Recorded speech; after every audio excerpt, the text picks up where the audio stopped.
नमस्ते एवरीवन।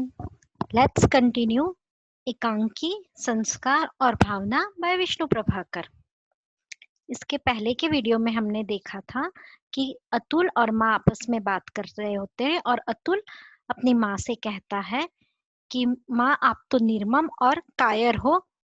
और इसके बाद जब उमा उनसे कहती है कि क्या आप भैया से मिलने गए थे, तो अतुल उनसे बताता है कि वो बहुत स्वाभिमानी है, मेरे वहां जाने से भी कोई फायदा नहीं होता और भैया बात नहीं मानते मेरी भी। इतना कहते ही वो नौकर को पुकारता है कि राम सिंह पानी ले आओ। इसके आगे की कहानी आइए जानने का प्रयास करते हैं।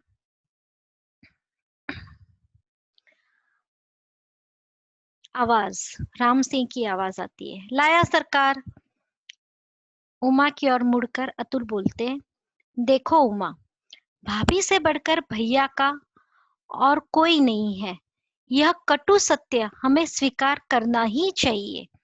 अतुल अपनी पत्नी उमा को समझाते हुए कहते हैं कि भाभी से बढ़कर भैया का आज की दुनिया में कोई नहीं है और ये कड़वा सत्य है, ये हमें स्वीकार करना ही चाहिए। इसलिए उनके होते हमें कुछ भी करने का अधिकार न ही था और न है। उमा उन्हें बोलती है अतुल को कि आपको डॉक्टर का जल ले जाना था, आपको ये सब करना चाहिए था। तो अतुल अब उमा को समझा रहे हैं कि अब हम लोग को ये बात मान लेनी चाहिए कि भाभी भैया के लिए सब कुछ है, उनसे बढ़कर कोई नहीं है। ये जो कड़वा सत्य है ये अब हमें स्वीकार कर लेना चाहिए। और उनके होते हुए मतलब भाभी आज भैया का ध्यान रख रहे हैं, सब कुछ कर रहे हैं, तो अब हमें कुछ करने का अधिकार न ही था और न है। उमा त्रस्त होकर चली जाती है, दुखी होकर। माँ भी उठती है, नौकर पानी ले आया है, अतुल हाथ मुंह धोने लगता है। वो लोग सीन क्रिएट कर रहे हैं। अतुल हाथ मुंह धोने लगता है। कई क्षण केवल पानी गिरने का शब्द होता रहता है, मतलब पानी की आवाज आ रही है, अतुल हाथ पैर मुंह धो रहा है। फिर बाहर का द्वार खुलता है, मिश्रानी प्रवेश करती है। मिश्रानी अविनाश के घर जो खाना बनाने में मदद कर रही थी। मिश्रानी कैसी है? प्रोढ़ा है, प्रोढ़ा, वृद्धा, वृद्धा, ओल्ड लेडी, बुढ़ी है, प्रोढ़ा है और एक फटी हुई ऊनी चादर ओढ़े हुए है, शॉल। सिमटी सी अतुल को देखती हुई अंदर चली जाती है। मिश्रानी अतुल से कोई बात नहीं करती, सीधे अंदर चली जाती है। अतुल उसे देखकर भी नहीं देखता। अतुल उस तरह से कर रहा है कि मिश्रानी आई है पर देख के भी नहीं देखता, क्योंकि अतुल ये समझ चुका है कि उसके चाहने से कुछ नहीं होने वाला। ये अविनाश या उसकी माँ ही ये सिचुएशन अब ठीक कर सकते हैं। फिर अंदर से बातें करने का स्वर उठता है, शीघ्र ही वह तीव्र हो जाता है। सूर्य की किरणें धीरे धीरे विदा लेती है। सूर्य की किरणें, सनरेज, विदा लेती है मतलब बाय कर रही है। तो बाय बाय बोल रही है, मतलब शाम हो रही है, सूर्य की किरणें खत्म हो रही है, evening time. Sandhya, that is evening, विश्व के रंगमंच पर प्रवेश करती है। तो यहाँ पे लेखक देखो किस तरह से इमेजिन कर रहा है शाम के इवनिंग टाइम को, कि इवनिंग वर्ल्ड का जो स्टेज है उस पे एंट्री कर रही है, थके विश्व को सहलाने के लिए। और इवनिंग क्यों आ रही है इस वर्ल्ड में? जो टायर्ड वर्ल्ड है उसको सहलाने के लिए, उसे आराम देने के लिए इवनिंग अभी विश्व के रंगमंच पर प्रवेश कर रही है। तभी माँ कमरे से बाहर आती है। वे अब और भी उद्विग्न है और भी चिंतित है वो अभी। उनके पैर डगमगाते हैं, वाणी रुंध जाती है। पैर डगमगाते मतलब डर रहे हैं, और ज्यादा चिंता में है, पैर हिलने लग रहे, शेक कर रहे बहुत सारा। वाणी मतलब बोलना, उनका आवाज रुंध जाती है। रोने का स्वर मिला हो, हमें कुछ अचानक ही कुछ बुरी खबर मिली हो और रोने जैसा स्वर आवाज निकलती है। इन शॉर्ट, शाम का समय है, मिश्रानी आई है और मिश्रानी कुछ बात बता रही है माँ को, और माँ वो सुन के कमरे से और ज्यादा चिंतित, डरी हुई, रोने जैसी हो गई है और बाहर आ रही है। माँ, अतुल, तूने और भी सुना? क्या माँ? अब अविनाश अच्छा हुआ तो उसकी बहू बीमार पड़ गई। कहते हैं उसके बचने की कोई आशा नहीं है। मतलब ये खबर मिश्रानी ने दी है।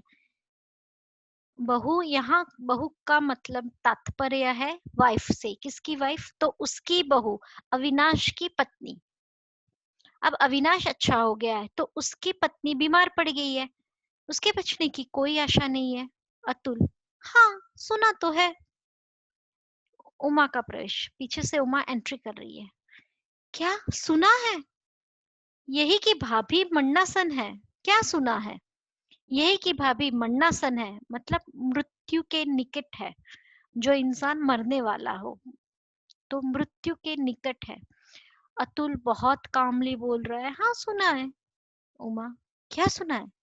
यही की भाभी मृत्यु के निकट है। क्या? चकित होके, तो तुझे ये भी पता है? मतलब अतुल को ये भी पता था। उमा, काप कर, डर कर, लेकिन भाभी को कुछ हो गया तो? अतुल, भाभी को कुछ हो गया तो क्या होगा? फिर अचानक से थोड़ा डर कर, नहीं उमा, इससे आगे सोचने का अधिकार मुझे नहीं है। अभी यहाँ उमा और अतुल के बीच में बातचीत हो रही है कि भाभी मृत्यु के निकट है, अगर उन्हें कहीं कुछ हो गया तो? सबको पता है कि अगर उन्हें कुछ हो गया तो अविनाश, उसका पति अविनाश, उसको बचाना फिर मुश्किल हो जाएगा। तो अतुल थोड़ा डर के बोल रहा है कि भाभी को कुछ हो गया तो क्या होगा? और फिर नहीं नहीं, अब इससे ज्यादा मैं कुछ नहीं सोच सकता, आई कांट इमेजिन। माँ, लेकिन मुझे तो है। अब सहसा माँ आगे बढ़ जाती है। तो इन दोनों से माँ थोड़ा आगे बढ़ के बोलती है कि इससे ज्यादा सोचने का अधिकार मुझे है। अधिकार तो तुम्हें भी नहीं है माँ, पर तुम सोचो तो तुम्हें कोई रोक भी नहीं सकता। अतुल डिप्लोमेटिक आंसर देता है कि अधिकार तो तुम्हें भी नहीं है कि क्या होगा, तुम भी नहीं सोच सकती। मतलब वो दोनों के जो है उनसे ज्यादा तुम्हें भी अधिकार नहीं है, पर तुम सोचो तो हम तुम्हें रोकने का अधिकार नहीं रखते हैं। माँ उद्विग्न, चिंतित थोड़ी, तो मैं सोचती हूँ अविनाश की बहू को कुछ हो गया तो? शायद अविनाश भी। आगे शब्द नहीं निकलते, वाणी फूट पड़ती है। उमा अवाक उन्हें देखती है। माँ उधर ही चुप हो जाती है। मैं ऐसा सोच रही हूँ कि अविनाश की बहू को कुछ हो गया तो शायद अविनाश भी, मतलब बहुत बुरा कुछ होगा। आगे नहीं सोच सकती है वाणी, आगे कुछ वर्ड्स उसको नहीं मिल रहे बोलने के लिए। उमा अवाक रह जाती, अचंभित, चौंक जाती है अभी भी। उमा चकित, दुखित, माताजी माताजी। हाँ बेटी, मैं उसे जानती हूँ, वो नहीं बचेगा, नहीं बचेगा। माँ परेशान है। उमा बोलती है कि माँ ऐसा मत बोलो। तो बोलते हैं बेटी मैं जानती हूँ, अगर उसकी वाइफ को कुछ हो गया, उसकी पत्नी को कुछ हुआ तो अविनाश बिल्कुल नहीं बचेगा, क्योंकि वो अपने इरादों का पक्का है, वो अपना स्वाभिमानी है और वो अपनी पत्नी से बहुत प्यार करता है। उमा डरी हुई, कंपित स्वर में, माताजी आप क्या कह रही है? अब अतुल गंभीर है, थोड़ा सीरियस, माँ तुम इतना जानती हो? हाँ उमा। अतुल, मैं ठीक कह रही हूँ, वह नहीं बचेगा, उसे बचाने की शक्ति केवल मुझी में है, केवल मुझी में। उमा और अतुल एक साथ, माँ। अतुल, इसलिए मैं कहती हूँ तू एक बार मुझे उनके पास ले चल। अब माँ समझ गई है कि मैंने अगर अभी कुछ नहीं किया तो मेरा बेटा नहीं बचेगा अब, क्योंकि उसकी वाइफ, उसकी पत्नी बीमार है अविनाश की, और वो मृत्यु के निकट है। अगर उसे कुछ हुआ तो अविनाश नहीं बचेगा। इसलिए वह अब अतुल को बोल रही है कि तू एक बार मुझे उसके पास ले चल। वह निर्मम है, वह अविनाश, अविनाश निर्मम है। वो तो कठोर है, वो भले मेरे पास नहीं आ रहा है मदद के लिए, पर मैं तो माँ हूँ, मुझे निर्मम नहीं होना चाहिए, मुझे कठोर नहीं होना चाहिए, मैं उसके पास चलूँगी, मुझे उसके पास जाना चाहिए, उसकी मदद करनी चाहिए इस टाइम पर। उमा हर्ष से काँप उठती है, खुशी से हर्ष, खुशी खुशी से। अतुल उसी तरह गंभीर है, पर अतुल अभी भी गंभीर है, सीरियस है, क्यों? क्योंकि अतुल को अभी भी पता है एक बात है जो माँ को अपनाने में बहुत मुश्किल होने वाली है। माँ तुम कितनी अच्छी हो, ऐसा उमा बोलती है, तो अतुल बोलता है अभी चलो माँ, पर चलने से पहले, यहाँ पे पहले है, एक बात सोच लो, यदि तुम उस नीच कुल की विजातीय भाभी को इस घर में नहीं ला सकी, तो जाने से कुछ लाभ नहीं होगा। अतुल बोल रहा है अगर तुम नीच कुल की, मतलब हमसे छोटी कास्ट की, डिफरेंट कास्ट की भाभी को, तो अतुल ने अपना लिया है उसे, इसलिए वो उसे हमेशा भाभी कह के ही पुकारता है, संबोधित करता है। अविनाश की पत्नी को उसने अपनी भाभी के तौर पे अपनाया हुआ है, इसलिए वो बोलता है कि अगर तुमने भाभी को अपनाया नहीं, तो फिर उधर जाके कोई मतलब नहीं है, क्योंकि फिर भैया बात नहीं मानने वाले। माँ अपेक्षाकृत शांत, कंपैरेटिवली अब थोड़ी शांत हो गई है पहले से। जानती हूँ अतुल, इसलिए तो जा रही हूँ, हर्षित होकर, खुश होकर। अब ऐसी बात है तो चलो माँ, अभी चलो, पुकार कर, राम सिंह तांगा लाओ, अभी इसी वक्त। और उमा तुम भी चलो, शीघ्र उमा, जल्दी करो उमा। अब अतुल बहुत खुश है, क्योंकि वो अब अपने भैया और भाभी को घर लेने जा रहा है अपनी माँ के साथ। उसकी माँ बात मान चुकी है। कहता हुआ वह बड़े कमरे से होकर बाहर जाता है, स्टेज से वो लोग बाहर जाते हैं। उसकी आंख भर आई है, खुशी के आंसू है। माँ और उमा कई क्षण तक शून्य में ताकती रहती है। वातावरण में शांति और स्निग्धता है, खुशी है, शांति है, अभी एक तरह का खुशी का माहौल है। सहसा उमा को पुस्तक के वाक्य याद आते हैं।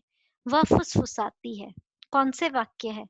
ये वही वाक्य है जिनसे ये एकांकी शुरू हुई थी, उसी वाक्यों से ये एकांकी अब खत्म हो रही है। और वाक्य क्या थे, लाइंस क्या थी? जिन बातों का हम प्राण देकर भी विरोध करने को तैयार रहते हैं, एक समय आता है जब चाहे किसी कारण से भी हो, हम उन्हीं बातों को स्वीकार कर लेते हैं। मतलब कुछ बातें ऐसी रहते हैं जो एक टाइम पर हम कभी एक्सेप्ट नहीं करते हैं, और फिर कभी कभी कुछ कारण, कुछ रीजंस ऐसे होते हैं कि वो बातों को हम एक्सेप्ट कर लेते हैं।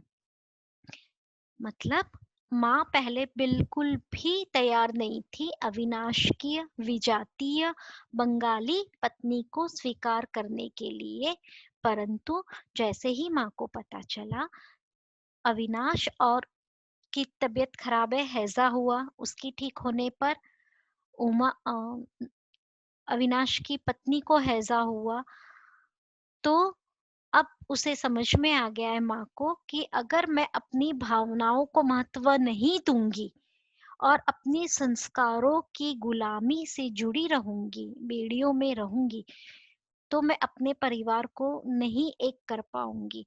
इसलिए वह अपने संस्कारों की बेड़ियों को तोड़कर अपनी भावनाओं को और महत्व देती है, और अपने बेटे अविनाश और उसकी पत्नी को अपनाने के लिए तैयार हो जाती है। और इस तरह ये हमारा एकांकी खत्म होता है। उसका मुख प्रकाश से मुखरित हो उठता है। नौकर ने पीछे से स्विच दबा दिया, यहीं पर पर्दा गिर जाता है, मतलब स्टेज पे पर्दा गिर जाता है और एकांकी खत्म हो जाता है। आई होप आप लोग को एकांकी, संस्कार और भावना समझ में बहुत अच्छे से आ गई हो। Thank you everyone for listening. Have a good day. Good bye.